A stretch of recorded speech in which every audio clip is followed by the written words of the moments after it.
ng members ng Jesus the Messiah, thank you so much for being with us. At sa grupo po ni Pastor Ronnie, thank you po for supporting us also. For the bus driver and for Tita Beth.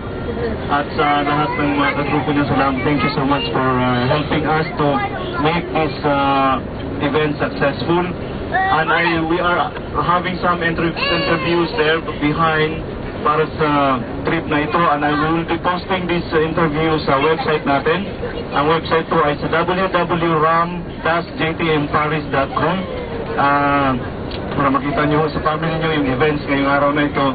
We will be posting this event for tomorrow. God bless you all and thank you so much. On behalf of the Crisis Gaza Fellowship, I'd like to say thank you for those present members, not only that one, but the visitors who came, and with the fellowship that was been planned to Pastor Andrew. Somebody interviewed me a while ago at hoping na may palabas po sa ABC yun para mapahaging po sa buong mundo. So, well, I really enjoyed so much being with you, my dear brothers, sisters, and we're looking forward na kay Pastor Andrew. We have the plan again to go to San Malo and San Michelle, hoping that this will have to be come true, to go on further with the fellowship that of the time. But I said a while ago that we are building bridges and breaking walls in between. Kay Pastor Andrew at we are looking forward for that more friendship and fellowship that we have to be with Pastor Andrew, and may that God will have to be in our midst, not in a time, but He will be our guide, and He will be our Savior, most especially sa ating mga biyahe. God bless you. Okay, thank you po. Yan po ang ating dalawang pasto. Yan po sinasabi na kahit po magkaibang grupo, nag-united po tayo dahil sa pagsasamahan natin bilang magkakababayan. So, sana po naging masaya po tayong lahat sa ating biyaheng ito. At sana po magsama-sama po ulit tayo. Yun nga po, pinag-uusapan po ng dalawa nating pastor. Nagbabalak po sila na magpabiyahe ng San Malo at saka po Mont San Michel. So, sana po makasama ulit kayo doon. At kung may anak po kayo na gusto pong sumama sa kabilang linggo, babalik po kami ng Labul. So, paki-contact na lang po ang dalawa nating pastor para po kung sino po yung mga kapatid natin hindi nakasama kagabi, pakiulit na lang po ninyo sa kanila. Okay, thank you po! So, it's a fellowship among or between two Christian groups, between the flock of Pastor Rolly and Pastor Ann. So we're going to ask questions from our Christian brothers and sisters. Maybe if we're lucky, we'll get an interview from both of our pastors here in the bus. So, I see Pastor Andrew. Why don't we go ahead and ask him a few questions? Okay. So, as you can see, he's holding a baby. That's his son, John. So, Pastor Andrew, how was the trip? Nag-enjoy po ba kayo? We are blessed because we were able to share the gospel and maraming tumanggap sa Panginoon. Ano po masasabi niyo sa mga hindi naka-attend? Did they miss a lot? There is a time for everything, and the next time we were believing that he can come in us. Okay. So last question, Pastor Andrew. Siyempre marami din hindi naka-attend. At saka para lang mag-recap tayo dun sa word na binigay niyo kanina sa mga brothers and sisters natin. Ano ba yung word of God natin for today? Sabi natin nga kanina, Isaiah 53, Jesus Christ died for all our sins, and if we are willing to accept Him as our Lord and Savior. So that's Pastor Andrew. Thank you again for the interview. We know you're very busy man of God.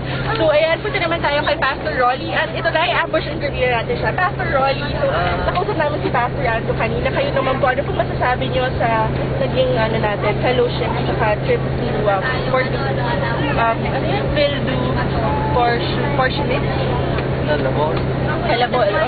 Yeah, I did so much, and I feel that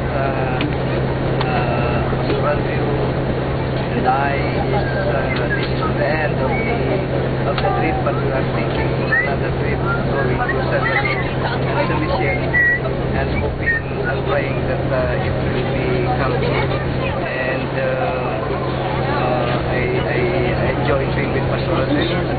They're very friendly. They're very cooperative to the pastor and to their man, but they are supportive, and I really like the spirit in and the way how God is leading them, and the way how God is really helping them in a way that the church will have to.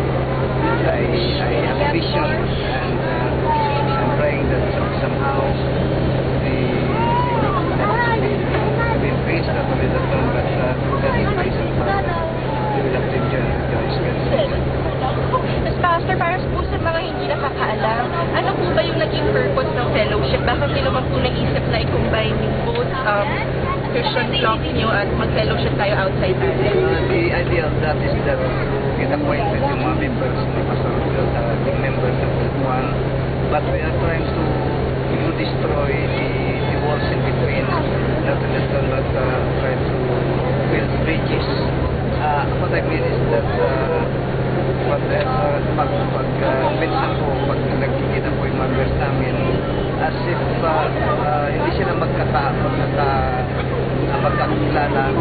but we try to build the relationship in a way na wherever they are, at least nandun pa rin ang spirit of God upon them, connecting them, that wherever they are, at least there is that spirit of brotherhood, sisterhood in between us. Tapos last question po, Pastor Rolly, para po dun sa makakanood ng video na to, ano po yung both those who attended today and those who weren't able to attend today, ano po yung may iwan yung word ni God or message? How I wish that you have felt the impact of how God moved in this trip. Not only that one, but I really request your presence to the other things that we are looking for. Mag-video kami para ma-feel ninyo yung movement ng God. And at least hindi kayo maiwan was a flow or the move of God sa aming pagkasama. And hoping and praying na God will touch your heart. God will have to open your heart, open your eyes, na mapasama kayo, and at least there is what we call in unity there is a strength. Diba that feel strength? Diba that really feel the spirit na makinig. No man is an island. I mean to say, hindi tayo makakausod or hindi tayo makaforward when we have to lead our spirit to join with us, because ang ating pag-spirit bilang sa Christian is that we have to lead yung kailan na is tayo kay Kristo. Very well said, Pastor Ronnie. So, God bless po, and we hope to see more of you and your flock in the upcoming projects of both Christians. So, thank you po. Okay, so we have more to interview. Ito po siya, may pahalang video na to. Tommy Glow. So, we'll go and interview our brothers and sisters. Okay, the one in yellow. So, let's interview. What's your name?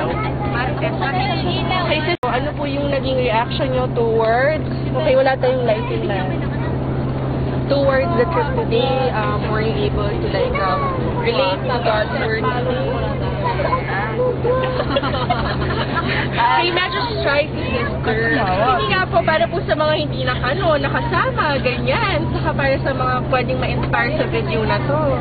Ano pong masasabi niyo sa naging salita ng Diyos sa inyo ngayong araw na to? Okay naman kasi yung ano ni Pastor kanina yung dapat mag-declare dahil every word na i-declare natin yun talaga pakikinggan ni Lord, kaya kailangan pagsabihin magkakaroon ka ng pera, siyempre magkakaroon ka ng pera, naririnig yun ni Lord.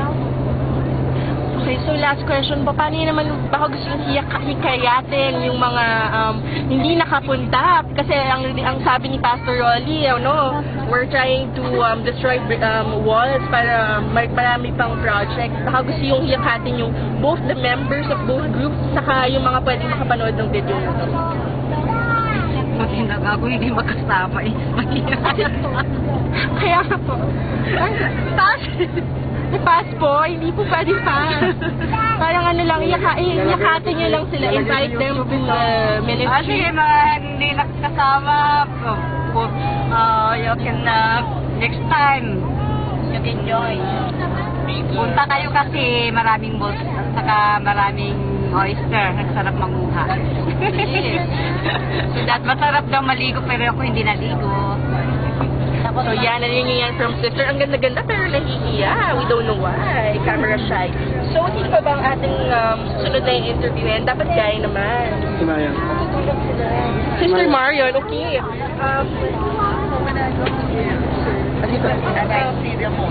But they're talking. Sister Marion, is it okay if we interview you for a while for the video? For the video? Yes. I don't like to appear. Magandang gabi po sa ating lahat. Okay, interrupt. In behalf